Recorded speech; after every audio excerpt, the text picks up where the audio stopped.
welcome back to the How I Ripped Off Buffy the Vampire Slayer podcast. My name is Chip Thompson, and I'm joined as always by Mr. MC. That would be me. I think I forgot to do that when we did Chip, so bringing it back now. Well, I mean, it's not a thing you do for Chip, obviously. I need a new thing. Oh my god, I'll have to think of something. Okay, but welcome back. I mean, I know we did the big welcome back intro before, but now it's season 4. It's Tomuarigassen, the main thing, yeah. Well, you saying Chip's not the... Yeah, I'm saying he's like a side hustle.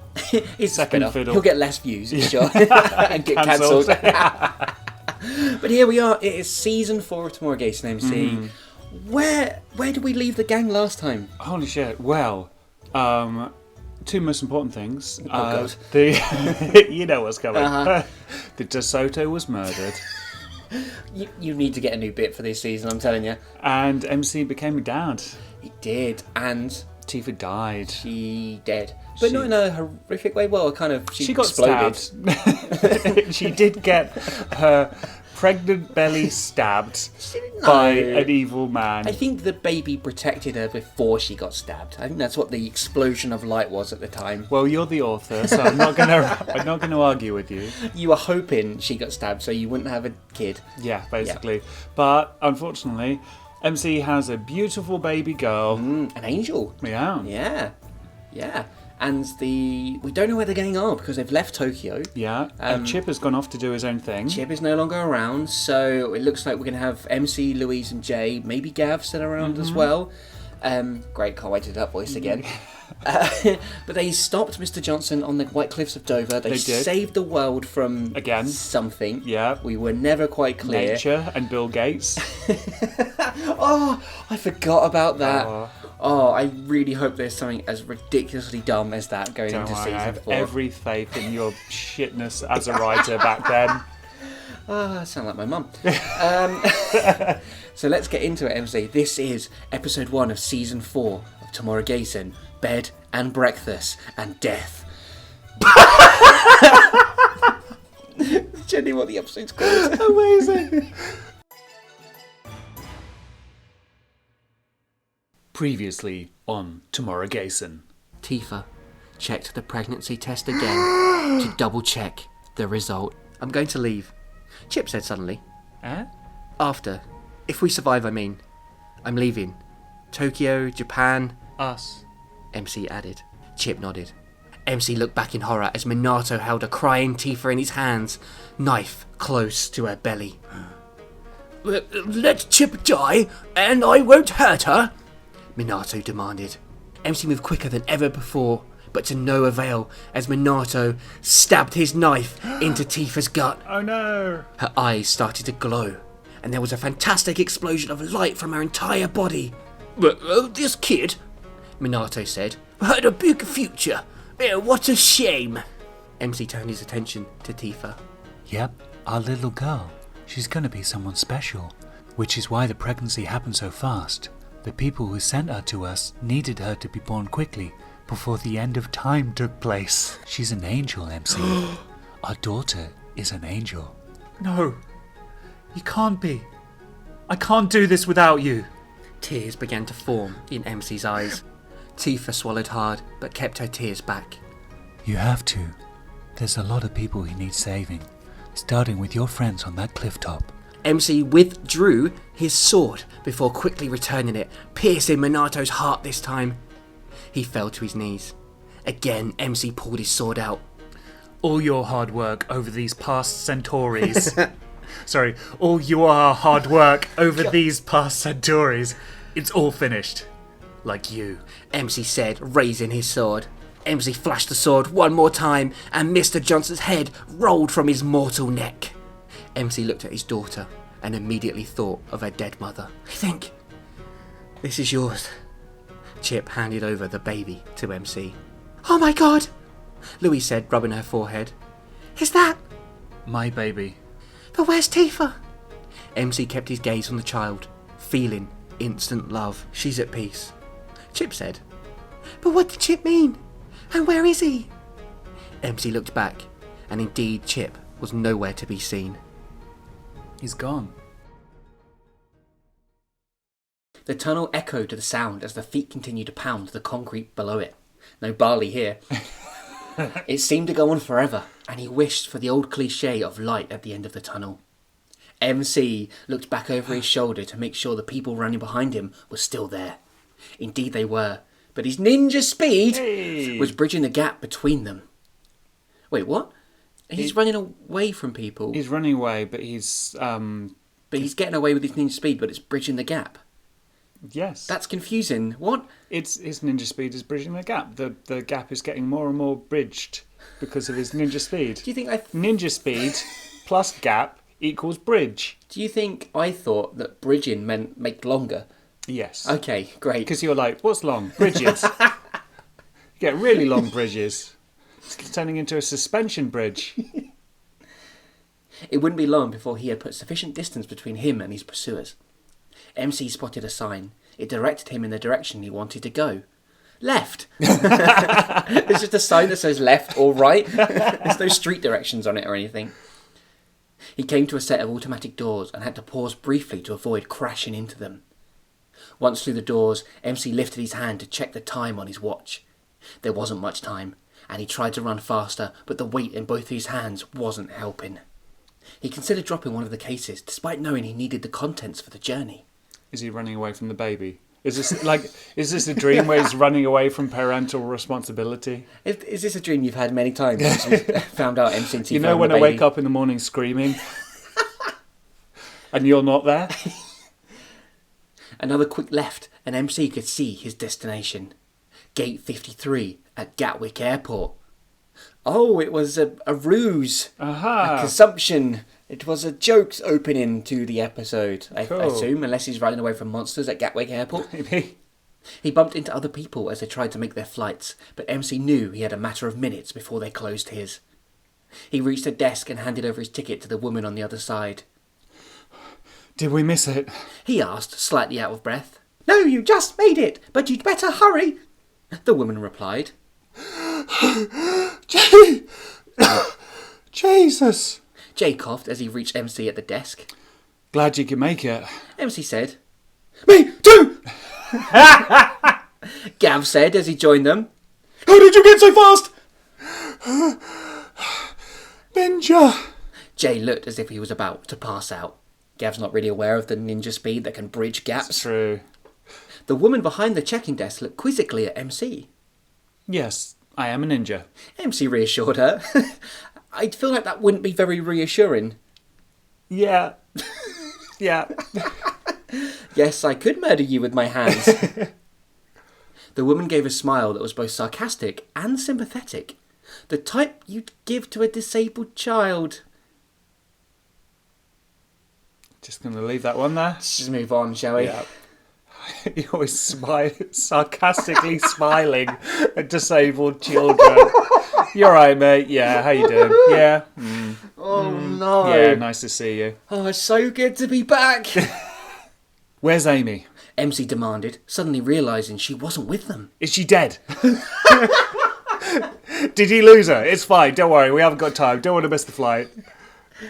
Right here, Louise said as she handed over MC's baby daughter. Oh, you called her Amy. Was that... Did we know that already? No, I don't think we did. Oh, Amy. Good name. Where have you lot been? I thought I was going to go to Japan by myself. Ooh, they're trying to go back to Japan. How did they get money? Let's not ask. You know I'd never leave you here, honey! Gav said as he went over to Louise and gently kissed her on the head. Gav's voice is just always funny. How reassuring of Gav, and what a calming influence he must have. Imagine him singing a lullaby to Amy. Well, clearly their relationship has blossomed, though, in the time. They're still together. Jay put two fingers down his throat as if he was about to be sick at the lovey-dovey Gav and Louise. Emotions. That was such a romantic gesture. MC held his daughter with one hand and two suitcases with the other. He's like, oh, I'm going to drop one. What's it going to be? This entire season is just going to be you making jokes, isn't it, about babies dying? Yeah. Can we get on this plane now, please? He said. One by one, the gang walked down the jetway that led to the airplane. Jay was cautious, looking out for any small blue spheres that might be rolling his way. He didn't want any more visits to Pirate Land. Good call back. Thank you. I'll take the credit where I can get it. Because Harato's dead, though, isn't he? Oh, I don't have to do Harato's voice anymore. I feel sad. Oh. I enjoyed that one. Yeah. Maybe I'm sure there'll be some new big villain that you can voice. Yeah. Or maybe I'll do it this time. Ooh. To be fair, you've done the one and Harato. You did Johnson. Yeah, and I did Jack. Yeah. All right, we're even this time. But next time, one of us will be slightly up on the other. So one of us will have a more sore throat than the other person for doing another fucking stupid voice. Gav had missed Louise in the 15 minutes they had been apart. He, Jay and MC had been searching for a cash machine so that they could pay the taxi driver, whilst Louise had agreed to take Amy and change her. Because she's a woman. Men deal with the money, women deal with the babies. They're going to get to Japan, MC's just going to hand Amy to Louise and be like, right, there you go. He'll leave her outside her bedroom in a basket. He didn't like being apart too long from his new girlfriend. They'd only been together for a few months, but already he felt something special between them. Ah, so it's been a while. Yeah, well, Relatively. imagine when we picked up with Chip, it was 3 months True, later. So true, I'm true. assuming this is the same time period. I wonder what they've been doing in London for 3 months. Things have been relatively quiet. Oh, we're about to find out. Things have been relatively quiet for the gang since that day on top of the white cliffs of Dover. Since defeated Mr. Johnson and Chief Inspector Harato, they had been staying at a B&B in London. Things on the evil side of the force had been non-existent since that day, and MC chose to take it as a sign that evil was taking a rest after being beaten in such an emphatic way.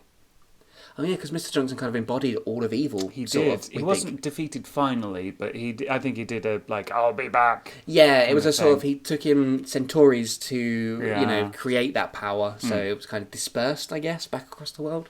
Or something, I don't know. Mr. Johnson had been part of evil himself, and taking him out would have to have an adverse effect on the world. It's difficult. Adverse effect? Like, worse, making the world worse. It would have had a bridging effect on the world. However, MC wondered if the fact he hadn't been on the lookout for danger these last few months had anything to do with it. I wonder if he's been distracted with his daughter. Ugh. And avoiding her. He's just hiding all the time. Louise is like, I can't keep changing her, for fuck's sake, when you look after your daughter. No, MC, I won't breastfeed her. That's your job. MC uses his ninja nipples. Where the ninja milk flows. He had been too busy to help the millions in danger. Being a single parent wasn't easy. Tifa's death had been hard to swallow. He never imagined he could love another human being like her, and so far it had proved to be true. Like it's been a few months. It's like, nah, never going to meet anyone else like her. It's been, 8 weeks? Oh, the next line though. Not even his daughter Amy. Sounds like me. Stop it! Stop taking the drama out. She was beautiful, perfect in every way, which you would expect from someone who was an angel, and was a spitting image of her mother. And that was the problem. Every time MC looked at her, he was reminded of Tifa, how she had been taken from him in exchange for his daughter's life. He would do anything to protect his child, but balancing that with being a full-time father, a champion of good, and holding down a full-time job was difficult. What full-time job? Do you think he became like a bike courier for a few months or something? Just anything that gets him out of the house. That applied to the entire gang. Jay was working with MC doing building work, and Louise and Gav waited tables in a local fast food restaurant. They'd all been working trying to earn enough money to live in England, all the while saving money to buy tickets to get home to Tokyo and to their mansion. Oh, bad news awkward. there. Also, it's kind of dated that they can work in London and live in London and also save money while living in a B&B. Yeah, that doesn't sound very plausible, does it? No. Is it the same B&B they were staying at when they took a random break before they Presumably. attacked Mr. Johnson? All this and taking turns and caring for the baby. Just thinking of like 3 men and a baby. But Yeah. like 1 ninja, 1 Slipknot fan, whatever Jack Gav is, and a woman and a baby. Today was that day. They had just about made the flight, but within a few hours, they would be home. Are you sure about this? Louise asked Gav as they settled into their seats. Well, I've never flown before, but I should be okay. I want to hear like a guided relaxation CD from Gav. Take a deep breath into your nose, out your mouth. Imagine you're on like a waterfall of cars flowing over your head. Can you imagine being stuck on a plane next to him? Oh my god. You know what I mean. You want to know if I'm sure about coming to Tokyo with you guys again, right? Louise nodded. Yes, please come to Tokyo and spend the rest of your life with me. I'd love that. Louise nodded. Your entire life is here, and we've not exactly known each other for very long. It's a big commitment. Oh, this is a long Gav sentence. A while ago, I probably would have laughed in your face, giving up everything to live in a foreign country. But I've lost everything, and I thought I'd never be happy again. Then you and your ninja friends came along. Now I'm as happy as pig in its own muck. Gav smiled. Said all of that with a smile. Louise thought for a moment. Did you just refer to me as a pig? She let go of Gav's hand. Can you believe this? Jay said, almost bouncing in his seat. We're going home. Back to our lovely big mansion with no shared bathroom and my own toilet. Man, I can't believe the amount of CDs I've had to live without. Yay! Oh, Jay's going to be so unhappy. Oh, poor. And somebody mentioned to them, I think, about the mansion being blown up. I think Harato, maybe? Did Harato do that? Maybe. Oh. Maybe I'm wrong. I can't remember. It wouldn't surprise me if that had happened and I just completely forgot about it. Jay, shut up. You'll upset Amy. MC said. Some things never change. They've got one more reason to shout at Jay now. He and Jay were sitting in front of Louise and Gav. So I like how it's Jay who needs to shut up and not Gav. Aww. Jay leant over to little Amy in MC's arms. She's not scared of Uncle Jay, are you? He went on to make little gurgling noises. Amy opened her small eyes and started to cry. Even Amy is going to be mean to Jay. Fantastic. See? MC said. Your face scares her. God. Oh, I was really hoping that would change. There would be something and they'd be nice to Jay for a change. Jay sat back down and pushed his face between the seats, observing Gav and Louise. He seems a little grouchy. He said, I'm glad I'm not the only one who's noticed it. Louise didn't have to whisper anymore as MC took Amy to the toilet to change her yet again. She's a shitting machine, that baby. Change her for another baby. Don't like this one. Leave it, flush it down the airplane toilet. Woof. Oh, wouldn't worry, Gav added. He's just lost his girlfriend. He's probably still grieving. Now I'm just imagining Gav as a therapist. That's just it. He's not, Louise said.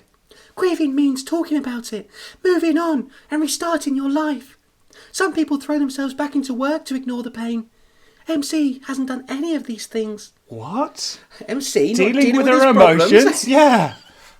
It's fine. This kind of thing has never led to problems before. Do you know, I did wonder about this though, because we spoke about this towards the end of season 3 where MC was very much not talking about his problems or emotions. And then, like, everything that went on, like, he's lost Tifa, he's lost Chip, as much as he threatened to kill him a lot. You know, that's probably still a big thing as well. And Chip didn't get pregnant, so it's clear what the more important relationship is. And now he's dealing with having to be a father as well. And, you know, this MC is not quite like you. I'm sure he likes his child, but he's still having to deal with being a single parent and reminded of Tifa's face every day. And I'm sure going back to Japan will make everything better. We've been working, Jay stated. That's not what I meant. I was talking about his real job. You know, saving the world and all that. When was the last time MC staked a vampire or killed a zombie? Did have a very cathartic zombie killing session in a bowling alley in the previous session. That's true. What he needs. Well, maybe they'll go back to Tokyo's #1 bowling alley. Come on! The geezer's entitled to an holiday! Gav insisted. No offence, but you don't know what you're talking about. We've known MC a lot longer than you, and I know something's up. I just wish I knew what it was. Well, maybe going back to Tokyo will help. Yeah, once he's killed a few demons, he'll be the same guy again. Jay said. I know, I can't wait. We got to notice you a new hyper! Gav said. Louise rolled her eyes. Imagine being stuck on a plane with all of these people. Oh God, I'm just thinking we need a soundproof room to record this in. A baby, a parent that doesn't want the baby, Jay's scary face, Gav's voice. I guess Louise is alright. Yeah. Quite the contrast. Just thinking about how sort of Chip opened. It was very dark and gloomy, and this is a bit more, slightly more comedic edge to it, with the sort of, absolutely. oh, they're actually running for a plane. Yeah. Oh, a bit more hopeful they're going back to Tokyo, but then still sort of, with the undercurrent of MC being a bad parent. It's more emotional and less angsty. Yes, and that is definitely the two ways we'll distinguish between ourselves. In the small toilet on the plane, MC knew his friends were talking about him, and it was to be expected. Did he listen with his ninja hearing? Is he chitting with his ninja butt? He hadn't cared about much since losing Tifa, and his only priority was keeping his daughter safe. But they don't know, do they? MC said gently to the baby. No one knows what you are. Angel isn't just a figure of speech around you, is it? Amy gave a little baby laugh as MC picked her up. Pick her up. Pick her up, pick her up. Pick her up. Pick her Like up. a Scar song. Pick her up, pick her up, pick her up. MC's just skanking in the toilet. He went back to his seat and placed his seatbelt around his waist as the light above him indicated. This is so great! Jay grinned. We're going home! I hope the place hasn't changed much. The gang stood outside the ruins of the mansion. Oh no. Herato didn't mention he destroyed the place, a stunned Louise said. I don't believe it. Jay added. This is where you guys used to live? Gav asked. I can't believe it. It had more walls at the time. MC said, answering Gav's question. I won't believe it. Oh man, they've gone all the way back to Tokyo just to find the destroyed home. Oh. Oh, so sad. They worked in a fast food restaurant on a building site for 3 months. The flight on the way back to England seemed to take twice as long as before. The gang, deciding there was no point staying in Japan, had managed to get a few seats the opened up. That's interesting, because I think we said in the previous one, like, what's going to happen? Are they going to stay in England? They're going to go back to Japan? Yeah. And I kind of assumed that they would find a new place in Japan, but... Well, originally, yeah, I thought they would stay in England. Yeah. But then when this opened with them going back to Japan, I was like, oh, maybe they'll build something out of the ruins of the mansion, or they'll find each a home each or something like that. But is it... I don't know, does it seem... I can't really decide why they've gone back to England. I guess... Because previously they were in Japan... They originally went to train, right? Yes. And Louise and Jay were working there. Yeah. And then they had the mansion, they had Tifa, who worked for the police force. Mm-hmm. There were connections, there were roots there. Yeah. But all of those are gone now, really. I guess Even so. Shinna Khan's dead, so, you know. Maybe it's time for a clean start. Yeah. It had been a long few days, and all they had accomplished in that time was 2 very long flights, discovering their mansion had been bombed, a very long time spent in airport waiting areas, and 2 very expensive taxi journeys. I don't believe it! Jay, change the record! Gav said. But I don't! I think he's just never stopped. Jay's been on about that the whole time. Believe. MC said. It's real. The mansion is gone, we're back in London, and that's it. What are we going to do now? Louise asked. Let's hope Mrs. Lansbury kept our rooms open, and I'll go back to work tomorrow. They were always short-handed. MC opened the small gate that led into the front garden of the bed and breakfast they had all been staying in for the past few months. He stopped and noticed Louise, Jay and Gav hadn't followed him. I meant with our lives, Louise said as MC turned to face them. MC looked down at his sleeping baby daughter in his arms. Looks like an early retirement from the world of the supernatural. Maybe it'll become like a sitcom now, with canned laughter. Just to really oppose Chip will hate it. Chibbles, yeah. He turned his back and entered the reception area of the B&B. Everyone sighed and picked up their luggage. Is he always this cut off? Gav asked. Inside, the B&B was quiet. There was a small reception area behind 2 sets of doors. I don't think I know how to spell the word 2. There was a small reception area behind 2 sets of doors, a dining area to the left, and a lounge straight ahead.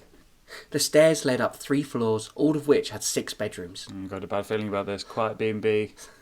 And the episode's called Bed and Breakfast and Death. Oh yeah, that's it. MC dropped his bags and rang the bell. A policewoman came out of the kitchen area. Can I help you? She asked. I'm a tenant here. Is Mrs. Lansbury about? The policewoman pointed to the lounge and MC entered. He found the old lady sitting in one of the armchairs, waving her wrinkled hands around her face like she was having a hot flush. That's what old women do. Have hot flushes and wave their hands around. Oh, I guess she's trying to fan herself. Yeah. I thought she'd just like running her hands across her face. MC recognised some of the people around her, the other guests. Plus, what seemed to be 2 plain-clothed policemen asking questions. Mrs. Lansbury, what happened? Oh, She replied in her sweet old voice. last night something terrible happened. Cherry, the cook was... Oh my... He was killed. She blew her nose into her hanky. Excuse me, sir. One of the detectives said. You mind if I ask you a few questions? I'm Detective Andrews. I'm investigating the crime scene, or what there is of it. What do you mean? MC asked. Mrs. Lansbury sobbed again, so Detective Andrews took MC to one side to spare the old lady from any gruesome details. Just realised I'm voicing all the characters in the scene. It's all about you, isn't it? Parts of the cook were found in the back garden area.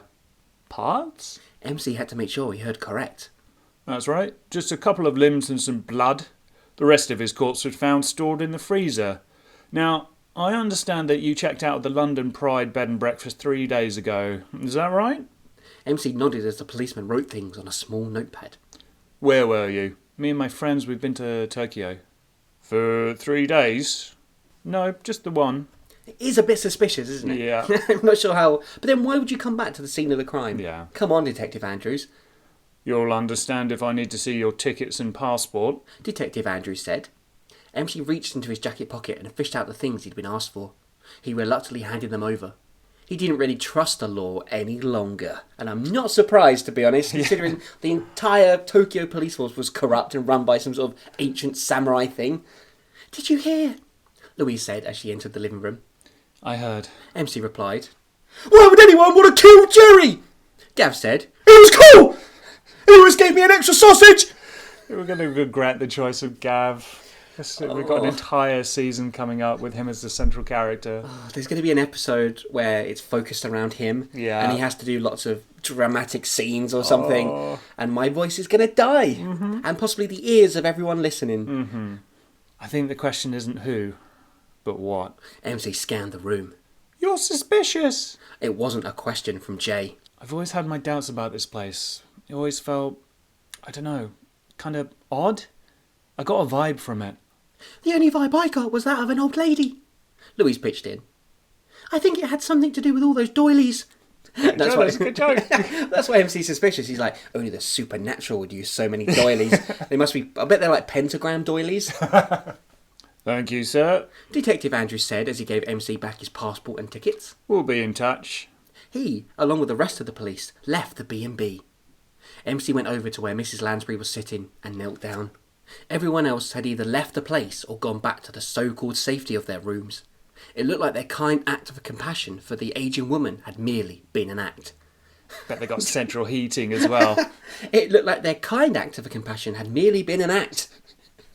Excuse me, Mrs. Lansbury.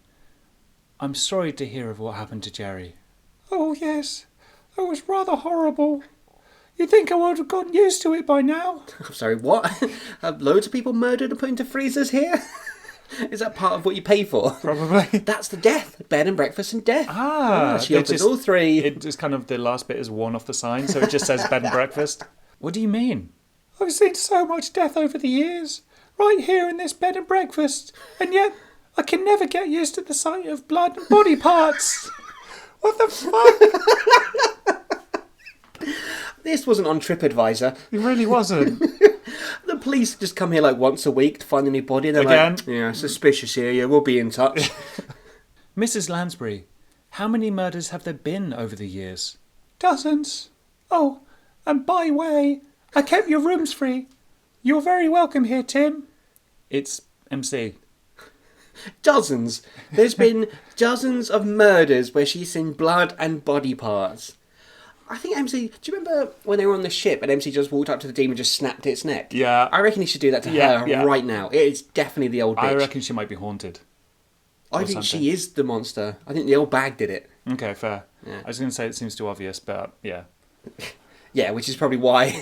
There's no mystery here. It wasn't Captain Pugwash, though, last time. Imagine if it had been Captain Pugwash. It just like came out from underneath and was like, I don't know what he sounds like, but hello. That's it, you nailed it. Righty-ho. I suppose I should get some rest. I have an early start tomorrow. Good night. Yeah, because she's got more murdering to do. MC waved the old lady off and went back to his friends. How's she holding up? Louise asked. She's a little drowsy. That's to be expected. What with the murder and all. Gav had a knack for pointing out the obvious. Yeah, as it always happens. When I witness horrific scenes of death and dismemberment, I get a bit drowsy. A little bit sleepy, I need a little bit of a nap. Apparently not her first. Mrs. Lansbury just told me that murder has been on menu for a while here. No pun intended. Fantastic! Louise shrieked. Everyone looked at her. I mean, not for the dead people, but we've got a case to work on. Our first in so long. But MC wasn't buying it. It's a police matter. He shrugged. We can't get involved. They always get a bit funny around the word vigilantly.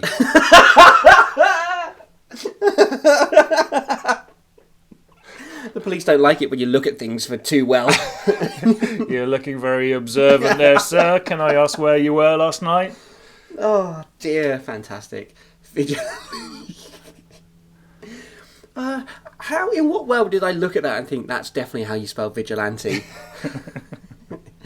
But we're back to MC sort of being off the boil when it comes to investigating and doing his thing. What about the Supernatural Detective Agency? I mean, the mansion blew up, so they don't all the even business have a... cards went with it. Exactly. That's it. It's a police matter. He shrugged. We can't get involved.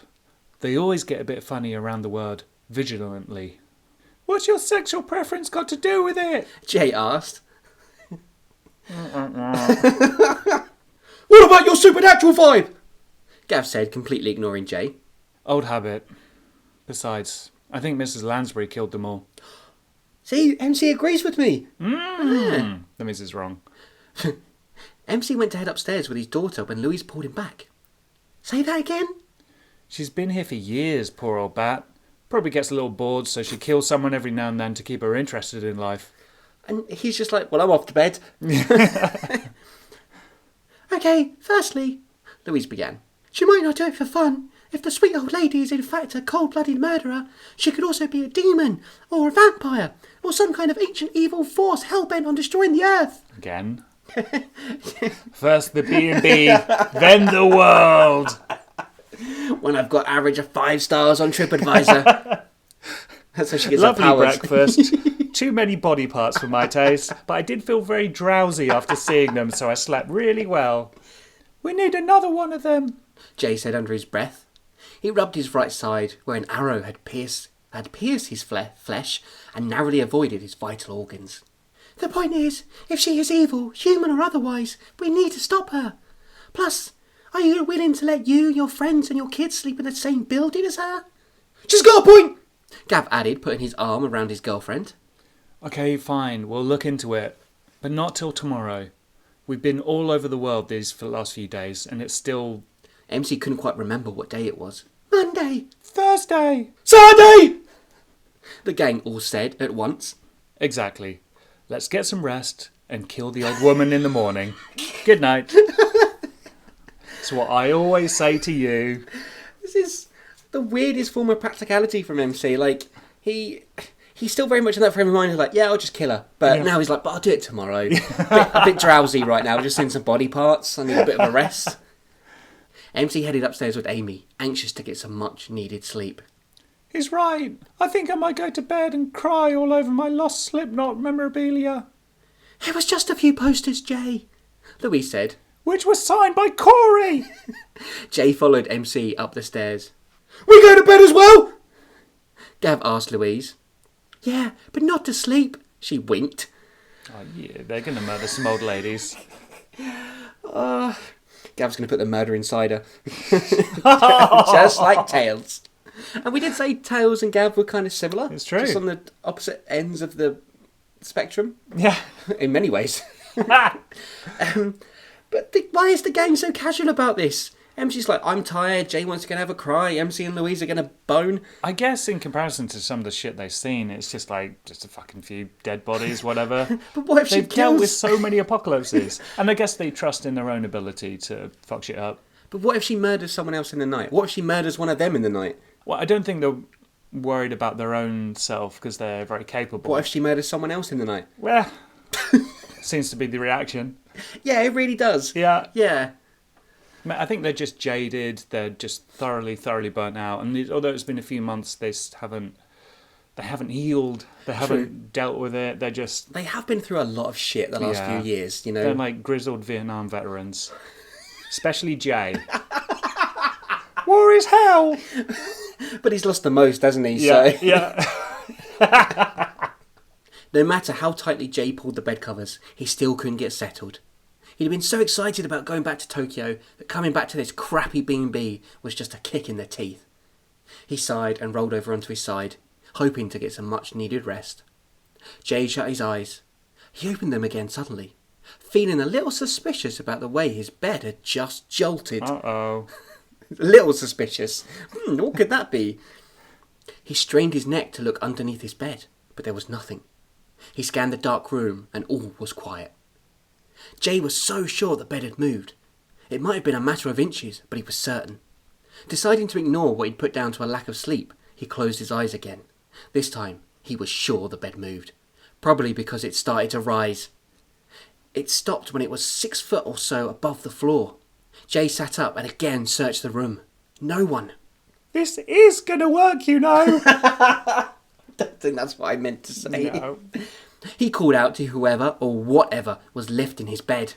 I'm a ghostbuster. Or at least, I used to be. A few moments of silence passed. Hello? The bed fell to the floor. Jay breathed a sigh of relief before the bed spun back up into the air, higher this time, so his head was touching the ceiling. And that's where we're going to leave part 1 of Bed and Breakfast and Death, which is still a terrible title. Well, we're back with season 4, MC. We sure are. We've got a murderous old woman, a ghost, and everyone's fucking miserable. Some things never change.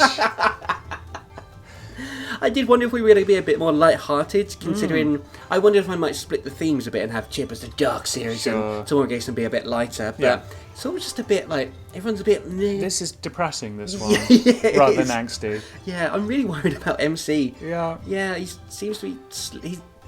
humanity seems to be slipping away. Yeah. Is he going to turn Oh, evil? no, please, no. Oh. No, we can't do the 4th one, surely. And who's going to stop him? Gav? 4 for 4. Amy? Maybe it'll be the rest of the gang joining together and being plucky. Maybe they'll do sort of the Xander and Willow thing where they cure him with love. Yeah. Yeah, maybe. I love that ending. But yeah, so it looks like the gang are going to be in England then, it seems, in London. Unless they get killed by the mysterious old lady or a Ghost. Yeah. Is it a ghost or an old lady? Do you think the ghost is haunting the old lady for some reason? Well, or... I think I said that before. Or maybe the old lady is psychic. She's telekinetic. And during her dreams, she hates beds.